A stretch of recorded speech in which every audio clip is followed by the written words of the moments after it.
प्रिय मित्रों, आप सभी को नमस्कार। अटल अनुसंधान अकेडमी यूट्यूब चैनल में आप सभी का हार्दिक स्वागत है। मित्रों, इस वीडियो के माध्यम से उत्तर प्रदेश असिस्टेंट प्रोफेसर भर्ती परीक्षा जो आज दिनांक 17 अप्रैल 2025 को द्वितीय पाली में आयोजित हुई थी के प्रश्न पत्र को लेकर के उपस्थित हुआ हूं। तो आइए आज के इस वीडियो में सामान्य अध्ययन के इस प्रश्न पत्र को सॉल्व करते हैं। मित्रों, उत्तर प्रदेश असिस्टेंट प्रोफेसर भर्ती परीक्षा 2 दिवसों में संपन्न होनी थी और आज यह परीक्षा संपन्न हो चुकी है। इस परीक्षा में सामान्य अध्ययन के 4 प्रश्न पत्र पूछे गए थे। 3 प्रश्न पत्र को सॉल्व किया जा चुका है। यदि आपने अभी तक इन वीडियो को नहीं देखा तो जरूर देखिए। मित्रों, आज के इस वीडियो में सामान्य अध्ययन के चौथे प्रश्न पत्र को सॉल्व कर रहे हैं। शिक्षा शास्त्र विषय की परीक्षा अभी नहीं हुई है। इन प्रतियोगी छात्रों को अभी थोड़ा इंतजार करना पड़ेगा। आयोग द्वारा शिक्षा शास्त्र विषय की परीक्षा अलग से आयोजित कराई जाएगी। तो आइए वीडियो की शुरुआत करते हैं। यहां पर पहला प्रश्न है, लिम्बिक तंत्र भाग है। लिम्बिक तंत्र किसका भाग है? तो इसका सही उत्तर है तंत्रिका तंत्र का। इसका सही उत्तर है तंत्रिका तंत्र का। इसके बाद कौन सी भारतीय कंपनी 2024 में 20 लाख करोड़ का बाजार पूंजीकरण हासिल करने वाली भारत की पहली कंपनी बन गई है? तो इसका सही उत्तर है रिलायंस इंडस्ट्रीज। इसके बाद दक्षिण अफ्रीका में जुलू विद्रोह के समय गांधी जी को अंग्रेजों की सेना में कौन सी पदवी दी गई थी? तो इसका सही उत्तर है सार्जेंट मेजर। दक्षिण अफ्रीका में जुलू विद्रोह के समय महात्मा गांधी को सार्जेंट मेजर की उपाधि दी गई थी। प्रश्न है, निम्नलिखित में से कौन सा एक आईसीटी प्रणाली का घटक नहीं है? तो यहां पर सॉफ्टवेयर ये घटक है, हार्डवेयर भी घटक है और सूचना भी घटक है, किंतु बायोमेट्रिक सेंसर आईसीटी प्रणाली का घटक नहीं है। तो इसका सही उत्तर है बायोमेट्रिक सेंसर।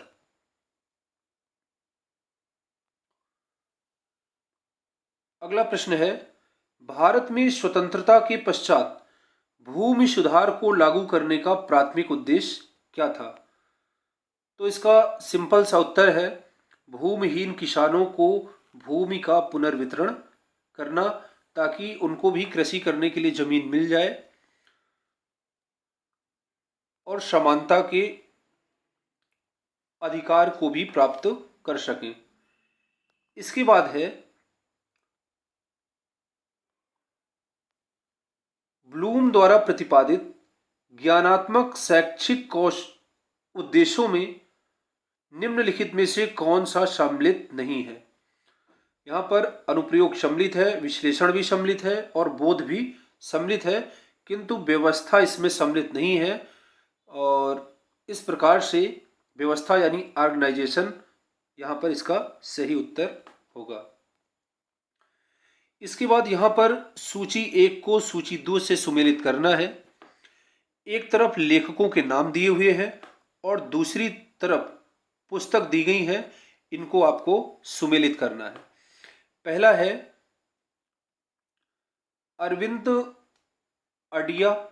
अरविंद अडिया की पुस्तक है दी व्हाइट टाइगर। तो यहां पर ए का तीसरा, तो ए का तीसरा पहले ऑप्शन में है और इसमें भी नहीं है, इसमें भी नहीं, इसमें भी नहीं है, इसलिए पहला ऑप्शन सही है। यहां पर पहला ऑप्शन सही है, फिर भी इसको सुमेलित कर लेते हैं। और किरण देसाई की पुस्तक है the inheritance of loss. Arundhati Roy की पुस्तक है the God of small thing. और वीएस नायपाल की पुस्तक है इन ए फ्री स्टेट। इस प्रकार से सुमेलित करने से पता चलता है कि इसका ए उत्तर सही है। इसके बाद अगला प्रश्न है, भारत के संविधान में निम्नलिखित में से कौन सा अनुच्छेद वयस्क मताधिकार से संबंधित है? तो संविधान का अनुच्छेद 326 वयस्क मताधिकार से संबंधित है। 326 के तहत नागरिकों को वयस्क मताधिकार प्रदान किया गया है। पहले मतदान की आयु 21 वर्ष थी, किंतु 61वें संविधान संशोधन अधिनियम 1989 के द्वारा मतदान की आयु 21 वर्ष से घटा करके 18 वर्ष कर दी गई है। उस समय तत्कालीन प्रधानमंत्री कौन थे? राजीव गांधी थे। ये प्रश्न बार बार पूछा जाता है। इसके बाद अगला प्रश्न है, अगला प्रश्न क्या है? प्रशासन में बिग डेटा एनालिटिक्स के प्रमुख उपयोग क्या हैं? तो इसमें पहला है बीमारियों के प्रसार पर नजर रखना, फिर है साइबर सुरक्षा को बढ़ाना, और फिर है सरकारी कर राजस्व में वृद्धि। और वैसे तो इसमें चुनाव परिणामों की भविष्यवाणी करना भी हो सकता था, किंतु यहां पर सबसे सही है ए, सी और डी। ए, सी, डी को यहां पर देखेंगे तो इस प्रकार से यहां पर ऑप्शन ए सही है। इसका जो है पहला उत्तर सही है, ए, सी, डी। ए, सी और डी, क्योंकि ए, बी, सी, डी किसी ऑप्शन में दिया भी नहीं है, इसलिए ए, सी, डी ही सही है। इसके बाद अगला प्रश्न है, PLI स्कीम किस एक क्षेत्र से संबंधित नहीं है? तो यहां पर PLI चिकित्सा से भी संबंधित है, मोबाइल विनिर्माण से संबंधित है, ऑटोमोबाइल से भी संबंधित है। इस प्रकार से इसका सही उत्तर है उपरोक्त में से कोई नहीं। अगला प्रश्न है, निम्नलिखित में से कौन भारत में 31 दिसंबर 2024 तक रामसर स्थल है? रामसर स्थल है तो यहां पर है बखीरा वन्यजीव अभ्यारण्य। ये उत्तर प्रदेश के संत कबीर नगर जिले में है और इसे 2 फरवरी 2022 को रामसर स्थल घोषित किया गया था। इसी तरह से सुंदरवन, आर्द्रभूमि, ये तो सभी जानते हैं कि पश्चिम बंगाल में स्थित है और इसे 2019 में 2019 में रामसर घोषित किया गया था। इसी तरह से सुल्तानपुर राष्ट्रीय उद्यान, ये भी दलदल भूमि है। इसको मई 2021 में इसको रामसर स्थल घोषित किया गया था, किंतु रामगढ़ झील जो उत्तर प्रदेश के गोरखपुर जिले में स्थित है, इसको उत्तर प्रदेश सरकार द्वारा आर्द्रभूमि तो घोषित किया गया है, किंतु इसको रामसर साइट में अभी शामिल नहीं किया गया है।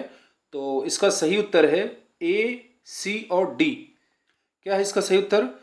ए, सी और डी। तो यहां पर देखते हैं ए, सी, डी कोई ऑप्शन है? नहीं है, ए, सी, डी ऑप्शन में नहीं है। तो यहां पर आप ए और सी में टिक करेंगे, ये आपका सही है। इसके बाद अगला है, निम्नलिखित में से कौन प्रदूषण का कारण है? मृदा प्रदूषण का कारण कौन है? तो इसमें एसिड रेन, अम्ल वर्षा मृदा प्रदूषण का कारण है। किस अभिलेख में कालिदास एवं भारवी दोनों के नामों का उल्लेख मिलता है? तो इसका उत्तर है ऐहोल प्रशस्त्री। ऐहोल अभिलेख में कालिदास एवं भारवी दोनों के नामों का उल्लेख मिलता है। अगला प्रश्न है, किस खुशबूदार उपज के उत्पादन के लिए नागौर प्रसिद्ध है? तो इसका सही उत्तर है मेथी। मेथी के उत्पादन में नागौर प्रसिद्ध है।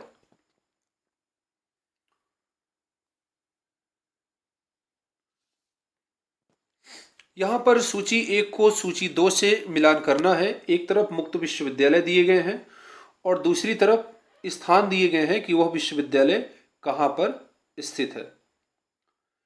तो यहाँ पर पहला है ग्लोबल मुक्त विश्वविद्यालय। ग्लोबल मुक्त विश्वविद्यालय कहाँ स्थित है? तो ये मुक्त विश्वविद्यालय दीमापुर नागालैंड में स्थित है। कहाँ स्थित है? दीमापुर नागालैंड में। इसके बाद नेताजी सुभाष चंद्र बोस मुक्त विश्वविद्यालय कोलकाता में स्थित है। वर्धमान महावीर मुक्त विश्वविद्यालय कोटा में स्थित है। और पंडित सुंदरलाल शर्मा मुक्त विश्वविद्यालय छत्तीसगढ़ के बिलासपुर में स्थित है।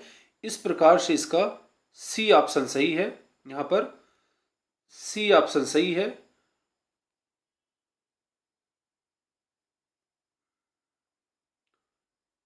सी ऑप्शन यहाँ पर सही है क्योंकि ए का क्या है? चौथा, तो यहाँ पर ए का चौथा हो गया। और बी का क्या है?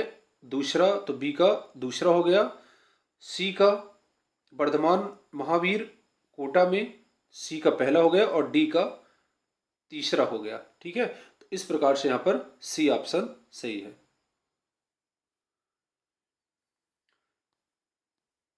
इसके बाद अगला प्रश्न है, उत्सव पोर्टल किस वर्ष प्रारंभ किया गया था? तो उत्सव पोर्टल यहाँ पर 2022 में प्रारंभ किया गया था, तो इसका सी ऑप्शन सही है।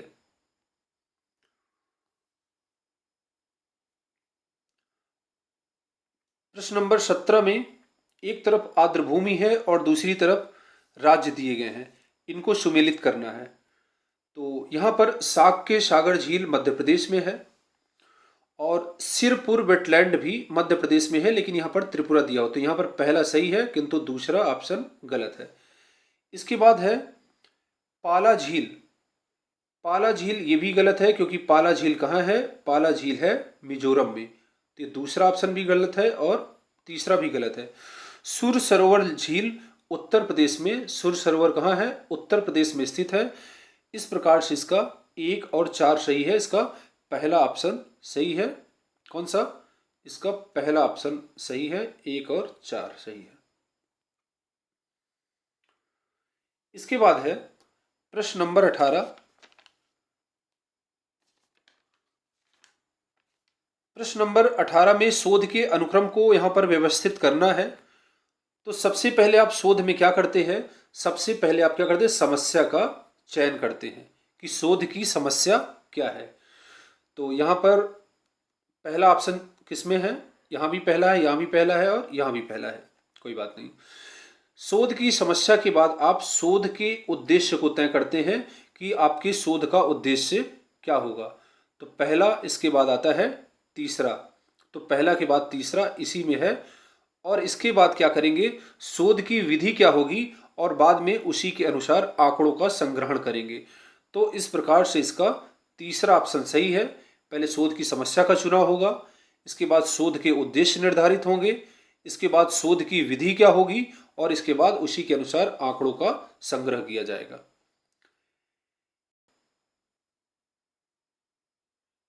तो यहां पर 19वां प्रश्न है, निम्न में से कौन एक कृत्रिम बुद्धिमत्ता एआई उपकरण नहीं है? तो यहां पर जेमिनी भी एआई टूल है, क्लाउड भी है, चैट जेपीटी भी है, किंतु गूगल प्ले स्टोर एआई उपकरण नहीं है। तो इसका सही उत्तर है गूगल प्ले स्टोर। अगला प्रश्न है, जनहित याचिका की अवधारणा किस देश में उत्पन्न हुई थी? तो इसका सही उत्तर है संयुक्त राज्य अमेरिका। जनहित याचिका की शुरुआत कहां से हुई थी? संयुक्त राज्य अमेरिका से जनहित याचिका की शुरुआत की गई थी। अगला प्रश्न है, इनमें से कौन शिक्षा का एक अनौपचारिक अभिकरण स्रोत नहीं है? यहां पर इनफॉर्मल एजेंसी ऑफ एजुकेशन की बात की गई है। तो यहां पर समुदाय ये अनौपचारिक अभिकरण है, सामान्य खेल भी है, परिवार भी है, किंतु धार्मिक संस्थाएं रिलीजियस इंस्टीट्यूशंस ये अनौपचारिक अभिकरण नहीं है, बल्कि ये औपचारिक अभिकरण के अंतर्गत आती हैं। जैसे मदरसे हैं, धार्मिक संस्थाएं हैं और इनमें बच्चों को शिक्षा दी जाती है, तो ये फॉर्मल एजुकेशन के अंतर्गत आ जाते हैं। लेकिन अगर केवल यहाँ पर धर्म होता, केवल यहाँ पर अगर धर्म होता, इंस्टीट्यूट ना दिया होता, तो फिर ये सभी अनौपचारिक अभिकरण के स्रोत हो जाते। समुदाय भी हो जाता, सामान्य खेल भी हो जाता, परिवार भी हो जाता और धर्म भी हो जाता। लेकिन यहाँ पर धार्मिक संस्थाएं दिया गया है, जो तीनों में से इसको अलग करता है। तो धार्मिक संस्थाएं अनौपचारिक अभिकरण का स्रोत नहीं है। अगला है राजभाषा कीर्ति पुरस्कार योजना का मुख्य उद्देश्य निम्नलिखित में से कौन सा है? तो इसका सही उत्तर है आधिकारिक कार्यों में हिंदी के प्रयोग को प्रोत्साहन देना, इसका मुख्य उद्देश्य है। तो इसका सही उत्तर है डी नंबर, आधिकारिक कार्यों में हिंदी के प्रयोग को प्रोत्साहित करना। अगला प्रश्न है आणविक ऊर्जा संस्थान ट्राम्बे की स्थापना कब हुई थी? आणविक ऊर्जा संस्थान ट्राम्बे की स्थापना कब हुई थी? तो इसका सही उत्तर है 1954। कब हुई थी? 1954 में। इसके बाद है चावल उत्पादन में भारत का विश्व में कौन सा स्थान है? तो विश्व में चावल के उत्पादन में चीन का प्रथम स्थान है। इसके बाद भारत दूसरे स्थान पर आता है। तो इस प्रकार से इसका सही उत्तर है ए नंबर, इसका सही उत्तर है।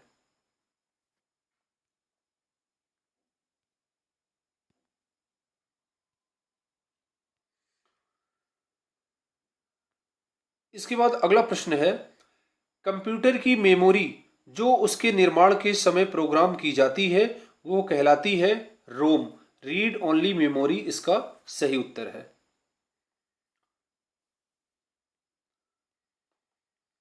ये प्रश्न पत्र टेस्ट सीरीज में पूछा गया था, आप सभी को याद होगा, आप मिलाइएगा। बैरन द्वीप कहाँ स्थित है? ये भारत का ज्वालामुखी द्वीप है, यह अंडमान में स्थित है। इसके बाद बाबरनामा किस भाषा में लिखी गई है? तो इसका सही उत्तर है तुर्की, इसका ए नंबर सही है। बाबरनामा तुर्की में लिखी गई है। किस भाषा में लिखी गई है? तुर्की में बाबरनामा लिखी गई है। इसके बाद अगला प्रश्न है, यहां पर कारण और कथन से संबंधित है। अभी कथन ए और कारण आर है। यहां पर AIRF एक रैंकिंग प्रणाली है जिसे भारत सरकार के शिक्षा मंत्रालय ने 2015 में शुरू किया था। तो ये सही है। अब दूसरे को देखते हैं। NIRF का उद्देश्य विभिन्न मापदंडों के आधार पर भारत भर में उच्च शिक्षा संस्थानों का निष्पक्ष एवं पारदर्शी मूल्यांकन प्रदान करना है। तो ये भी सही है। इस प्रकार से यहाँ पर ए और आर दोनों सही है और आर ए की सही व्याख्या करता है। आर ए की सही व्याख्या करता है। इसके बाद अगला प्रश्न है, संविधान सभा का प्रथम अधिवेशन कब आयोजित हुआ था? तो इसका उत्तर है 9 दिसंबर 1946 को टेस्ट सीरीज में कराया गया था और इसकी अध्यक्षता डॉक्टर सच्चिदानंद सिन्हा ने की थी। इसके बाद 11 दिसंबर 1946 को दूसरा अधिवेशन हुआ था। इसमें डॉक्टर राजेंद्र प्रसाद को संविधान सभा का अध्यक्ष बनाया गया था। इसके बाद अगला प्रश्न है, भारत का पहला पुनः प्रयोज्य हाइब्रिड रॉकेट रूमी 1 कब प्रक्षेपित किया गया था? तो इसका सही उत्तर है 24 अगस्त 2024 को। तो मित्रों ये थी आज की उत्तर कुंजी, आज के प्रश्न पत्र की उत्तर कुंजी। और मित्रों अब तक YouTube में जो भी वीडियो अपलोड किए गए हैं उनमें से ये सबसे सही है, सबसे ऑथेंटिक है। इसको आप सत्य मानकर चलें और इसी के अनुसार अपने नंबर काउंट करें कि आपके कितने सही हैं या फिर कितने गलत हैं। जिस चैनल के माध्यम से जितना जल्दी उत्तर कुंजी अपलोड की जाती है वो ये नहीं देखता कि गलत अपलोड की जा रही है या फिर सही अपलोड की जा रही है। उसको ये मतलब होता है कि वीडियो चलना चाहिए और अधिक से अधिक लोगों को देखना चाहिए। तो ये तो बात गलत है, आप देर में अपलोड करो लेकिन आपकी उत्तर कुंजी सही होना चाहिए।